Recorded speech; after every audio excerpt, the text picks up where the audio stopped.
Menjawab pertanyaan mengenai siksa neraka. Apakah ada di kekristenan yang namanya siksa neraka? Siksaan di dalam neraka. Tersiksa di dalam neraka. Nah, ini jarang-jarang ya dibahas. Langsung saja mari kita bahas.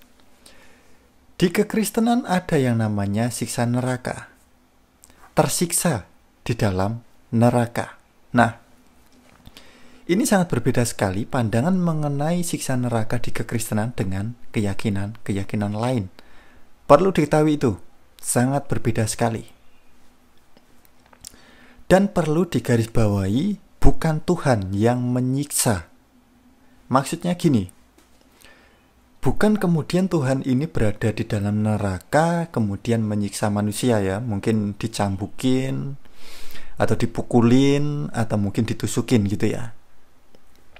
Nggak ada kalau yang seperti itu. Dan juga bukan malaikat terang ya, kemudian menyiksa manusia di dalam neraka, dipukulin, dicambukin, ditusukin. Nggak ada yang seperti itu di kekristenan. Nah, ini sangat berbeda dengan keyakinan-keyakinan lain. Oke? Sebelum itu, mari kita baca terlebih dahulu dari Injil Matius pasal ke-13 ayat ke-42 sebelum kita lanjut.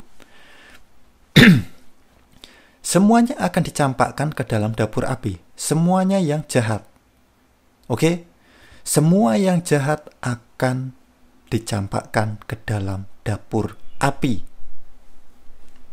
Di sanalah akan terdapat ratapan dan kertakan gigi. Gambaran begitu menyakitkannya di dalam neraka. Berada di neraka. Yang ada ratapan, begitu menyakitkannya ratapan itu. Dan kertakan gigi. Saking sakitnya itu gambarannya seperti ketika orang menahan sakit sehingga giginya itu saling bergertak. Saking menyakitkannya. Oke? Injil Lukas pasal ke-16 ayat ke-23. Orang kaya itu juga mati. Ini mengenai si kaya dan Lazarus ya. Orang kaya itu juga mati lalu dikubur. Dan sementara ia menderita sengsara di alam maut. Ia memandang ke atas, dan dari jauh dilihatnya Abraham dan Lazarus duduk di pangkuannya. Orang kaya itu menderita sengsara di alam maut. Ada penderitaan, ada kesengsaraan di situ. Injil Matius pasal ke-25 ayat ke-41. Dan ia akan berkata juga kepada mereka yang di sebelah kirinya. Ini orang-orang yang berbuat dosa. Enyahlah dari hadapanku, hai kamu orang-orang terkutuk. Enyahlah ke dalam api yang kekal, yang telah sedia untuk iblis dan malaikat-malaikatnya. Maksudnya malaikat-malaikat ini bukan malaikat terang ya, tetapi adalah si jahat, iblis, roh-roh jahat, setan-setan. Nah, di sini kita bisa melihat gambaran mengenai siksa neraka. Tersiksa berada di neraka. Menderita, tetapi bukan Tuhan yang menyiksa dan bukan malaikat yang menyiksa. Nah, ini perlu diketahui. Sangat berbeda sekali dengan keyakinan-keyakinan lain. Loh, kok bisa begitu, Bang? Injil Lukas pasal ke-16 ayat ke-26. Selain daripada itu, di antara kami dan engkau terbentang jurang yang tak terseberangi, supaya mereka yang mau pergi dari sini kepadamu, ataupun mereka yang mau datang dari situ kepada kami, tidak dapat menyeberang. Surga dengan neraka seperti jurang yang tak terseberangi. Jadi yang ada di surga nggak bisa ke neraka, atau yang di neraka nggak bisa ke surga. Jadi bukan tempat wisata.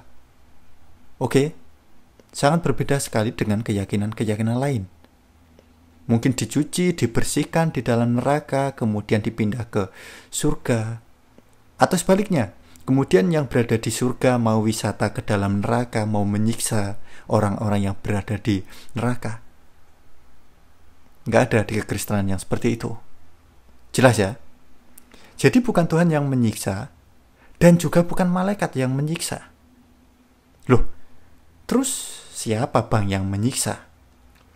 Apakah setan? Apakah roh jahat? Apakah iblis? Loh, iblis, setan, roh jahat, semua yang jahat ini kan juga berada di neraka. Sama-sama tersiksa, sama-sama menderita gitu loh. Loh, terus siapa bang yang menyiksa? Yang menyiksa adalah dirinya sendiri. Ini sangat menarik yang perlu diketahui. Oke? Jadi yang menyiksa adalah dirinya sendiri. Maksudnya bagaimana bang? Saya berikan gambaran, saya berikan contoh dari Injil Lukas pasal ke-16 mengenai orang kaya dan Lazarus tadi. Di ayat ke-25. Tetapi Abraham berkata kepada orang kaya itu, "Anak, ingatlah bahwa engkau telah menerima segala yang baik sewaktu hidupmu. Sedangkan Lazarus segala yang buruk. Sekarang ia mendapat hiburan dan engkau sangat menderita." Kenapa kok sangat menderita? Dan ini bukan Tuhan yang menyiksa ataupun malaikat. Enggak. Tetapi gini, orang kaya ini semasa hidupnya selalu menerima segala yang baik. Berkecukupan, kemewahan. Tetapi dia tidak peduli dengan sekitarnya. Ada Lazarus yang miskin, menderita, sengsara, membutuhkan pertolongan, tetapi orang kaya ini tidak peduli. Mungkin ditambah lagi dia sombong, angkuh, congkak, dan lain sebagainya. Dan ketika dia mati, jiwanya dalam keadaan seperti itu. Penuh dengan nafsu hal-hal keduniawian, congkak, angkuh, sombong, kemudian kekal. Bagaimana enggak? Menderita. Dia jiwanya seperti itu. Selalu sombong. Tapi apa yang mau disombongkan? Yang berkaitan dengan hal-hal duniawi sudah nggak ada lagi. Dia nggak memiliki itu. Dia mau sombong. Aku mau sombong. Karena jiwanya seperti itu. Ketika dia mati dan kekal. Jelas ya? Dia mau congkak. Dia mau nggak peduli. Aku nggak mau peduli. Jiwanya memang seperti itu. Ketika dia masih hidup, kemudian dia mati, kekal seperti itu. Itu yang membuat dia menderita. Contoh lainnya, seorang pezina. Dia nggak mau bertobat. Selalu suka berbuat zina. Dan kemudian ketika dia mati, jiwanya dalam keadaan seperti itu. Dia ingin yang namanya nafsu. Dia ingin menyalurkan hasratnya, tetapi yang berkaitan dengan hal-hal keduniawian sudah nggak ada lagi. Dia menderita, sengsara. Jiwanya ingin menyalurkan, tetapi hal-hal yang berkaitan tentang hal-hal keduniawian sudah nggak ada. Dia seperti itu ketika dalam keadaan mati. Jelas ya? Nah, ini sangat menarik sekali. Di kekristenan sangat berbeda dengan keyakinan-keyakinan lain. Makanya saudaraku, teman-teman semuanya, kita diajarkan oleh Tuhan Yesus Kristus berdoa. Tahu doanya? Doa Bapa kami. Lengkap di situ. Ada syukur, ada ucap syukur, ada pertobatan juga. Yaitu apa? Ampunilah kami, ampunilah kesalahan kami. Seperti kami juga mengampuni yang bersalah kepada kami. Ada pertobatan di situ.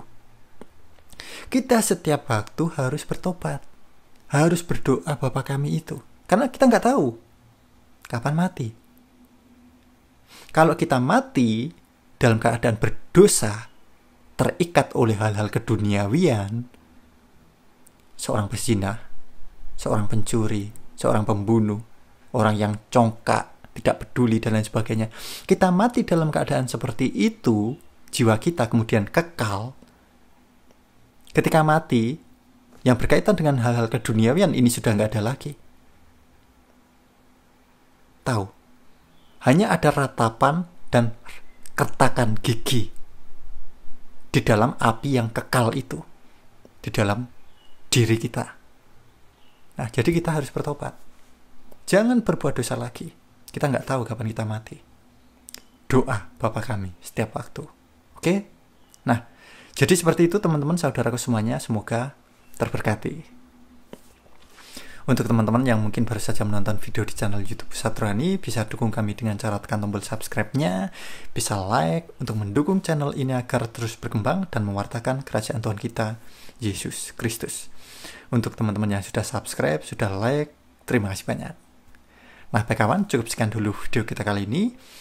Damai Tuhan kita Yesus Kristus beserta kita semuanya. Terpujilah Tuhan kita Yesus Kristus.